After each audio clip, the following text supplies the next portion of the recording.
What's up, ladies and gentlemen, and welcome to this POV review by AutoTopNL. My name is Martin, and today I am taking a look at this BMW M340 diesel.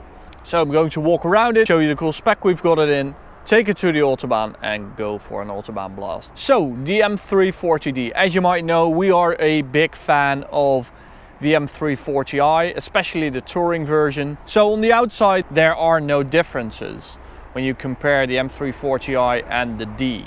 So they look exactly the same, except for a little D or I on the back. And that means we get these M Performance wheels as standard, M Performance brakes. Luckily we have Michelin Pilot Sport 4S tires on this, because normally you get Bridgestone tires, run flat ones, which are absolutely horrible. And the past few days, I've had this car for 5 days now. I've had both the M340i on my driveway and this diesel, so I can now really tell the difference because I switched back and forth for several days. I can now really tell the difference between the two, because they look really similar. They also look really similar on paper. The driving experience is actually really different, which is a good thing, but I'm going to tell you all about that later on. So we have a Dravid grey one, which I think is a super color for this car. It is a bit dirty, and that's because I took this car to the F1 GP at Spa-Francorchamps. Unfortunately, the race was cancelled, but it looks a bit dirty because the parking lot at Spa is on a dirt road. It was so soaking wet that some cars had to be towed. Luckily we had xDrive, so it wasn't a problem. And xDrive comes as standard on both the M340i and the M340 diesel. So these cerium grey accents are part of the M Performance pack, which you get as standard on the M Performance models. So that's also on the front bumper. You have all these cerium grey accents, even the logos and badges are in that cerium grey. And what I love about the touring is that it's still got this super handy little window, and it's got a big boot, lots of space in the rear. So it's a great car for families, and this diesel version is superb for people who travel a lot, especially in Germany on the Autobahn. This is one of the best Autobahn cars you can get for under 100,000 euros. I actually think it's the best for that budget. So let's have a look at the engine. This is the B57 3-liter bi-turbo engine, 340 horsepower and 700 newton meters of torque. That torque figure is absolutely insane. It is less powerful than the B58 340i, which has 374 horsepower, so that's 34 horses less with this. But the torque, that's 200 newton meters extra compared to the i. So that's a very big difference. So you lose 34 horsepower, but you gain 200 newton meters, which I think is a good trade-off. Okay, so let's close her up and let's get in. So the main rival for this car is the M340i, I think, but also the Audi S4, the Avant, the TDI, which is a bit more expensive, but you do get 7 horses extra. That car has 347 horsepower and also 700 newton meters. And both cars do 4.8 seconds to 100 kph. The M340i though does 4.5, so that's a bit quicker on the launch. Okay, so let's get driving and let me tell you why this is such a good car. I think it's one of the best cars I've driven this year, and I think it's one of the best BMWs on sale right now. And to clarify, I need the stupid, where is it, driver's displays that you're never going to use, but it is quite handy when you review a car because it shows what I'm feeling. So look at the bar on the right top corner. That's the torque. I'm going to give it half throttle. Max torque. 700 Newton meters whenever you want it. It's always there, and it's really pushing you in the seat. Weird thing about the seats is that they are manually adjustable. I don't think in 12 years I've ever seen a BMW press car with manually adjustable seats. Very weird. I'm not sure they are going to sell this car. I think it's been a mistake speccing the car. They totally forgot to tick that box, but maybe we want it for a nice price. Okay, we're going to engage sport mode, because then the gearbox is just a bit sharper.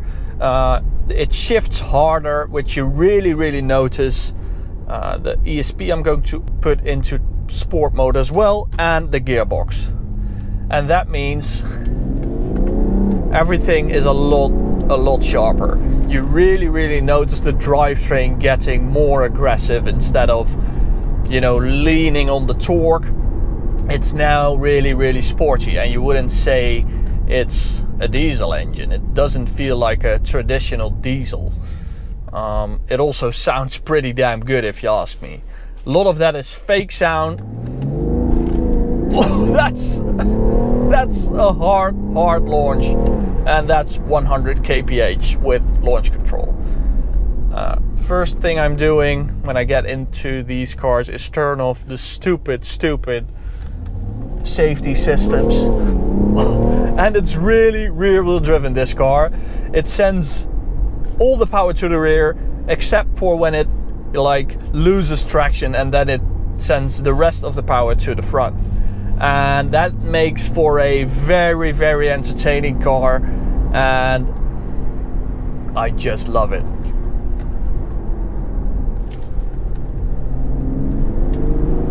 Oh, it feels so quick because of that torque.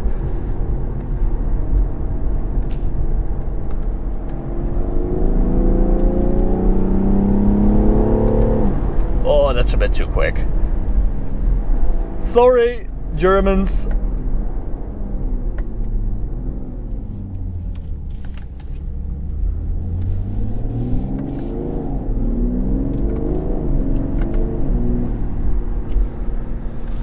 But, you know, using the pedals, it doesn't really make sense with this car. When you drive it, you just put it into D. You choose either sport mode or comfort mode, and that's it. And when you go into sport mode, go for sport standard and not sport plus, because then it will like settle down very quickly. It really notices when you're not on it, and then it's like, okay, then we're just going to relax. But if you give it some throttle, it immediately comes to life, more so than in comfort mode.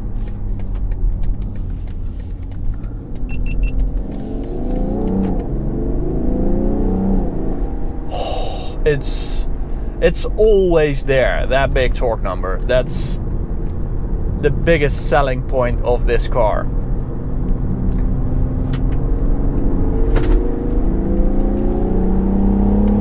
Now, if I give full throttle, you see that e-boost logo right there, the lettering, because this is a mild hybrid. So it has a small battery pack within the engine that just gives a little boost when it needs to. And you don't even notice it, in a good way. Okay, I'm going to engage sport mode for the gearbox, even though you shouldn't, to make it as fast as possible.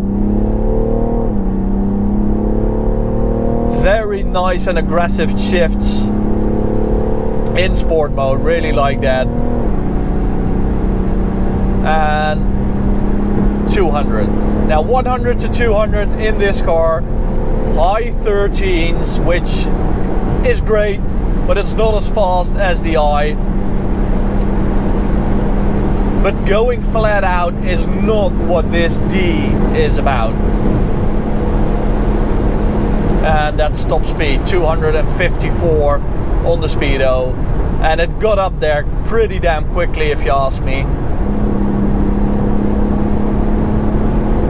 Now I'm really curious what that Audi would do, the Audi S4 GDI. If you have that car available for us, let us know, because we would love to test one, since they don't have one at the press office in the Netherlands. Weird thing though is that the top speed GPS is 243, which is very disappointing, and we've been noticing that BMW with the performance models, they say they will do 250, but a lot of them only do 243. Very disappointing, if you ask me. So go and fix that, BMW, come on. Now I'm going to show you how you have to drive this car. Not into sport, you don't have to use sport mode, just go for comfort mode. Put the stupid ESP sport mode off, just leave it on. Give it half throttle, and it just surges on. This thing, you know, it's running at like 50%. It's just cuffing, and the car just goes at an incredible pace. And somehow you need a bit of traffic to really appreciate the car, because when you have traffic, you have to like pull in front of people, you have to overtake people, you have to merge, and then you really notice the practical power of this car, the daily drivability, the daily performance of the M340d, and then it's just the most amazing car on the Autobahn. You do miss the sound compared to the i. So the i has a really nice soundtrack. This is a bit more like a diesel, a bit more rumbly, a bit less tight and sharp sound wise, but it's still very enjoyable, but it's just not as nice as the M340i. And as you might know, we used to own a BMW 535 diesel, which is kind of similar, but this is an evolution of that engine we had, and you really notice how much better it has become. It's a lot more comfortable, it's less laggy, it's less rumbly, it's even better. And I really appreciate the fact that BMW has kept improving this beauty of an engine, the B57, and I really hope that in the future we will have a new B57 Gen available. So that was it. Hope you enjoyed this review, and if you like this one, you will definitely like this review, or go check out the playlist, or subscribe to the channel.